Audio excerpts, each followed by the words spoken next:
But ఎలా మీకు సామ్కి మీకు ఎలా ఫ్రెండ్షిప్ కుదిరింది? On what topics do you actually connect a lot about life? About laughter. Laughter. Okay. ఇద్దరము అంటే we can laugh for smallest of the smallest things. అంటే free spirited మేమిద్దరం. మా మీద మేము జోక్స్ చేసుకోగలుగుతాం. ఇద్దరు ఒకరిని ఒకరు ఏడిపించుకోగలుగుతాం.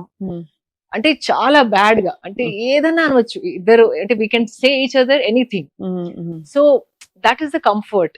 నువ్వు సెలబ్రిటీ, నేను ఇది, నేను ఇలా అనలేను నీతోని, ఈ పాయింట్ అవుట్ చేయలేను, అట్లా ఏది కాకుండా నాదేం తప్పు ఉంటే దాన్ని ఎంత ర్యాగింగ్ చేస్తా, తను ఎంత ర్యాగ్ చేస్తుందంటే నన్ను, she can say anything, I can say anything to her. So basically uh is, comfort level is so much that we can tease each other, scold each other, అలగచ్చు, మేము కొట్లాడుకోవచ్చు, పిచ్చి పట్టినట్టు నవ్వచ్చు. That is the connection. Beautiful place to be in. Pure connection. So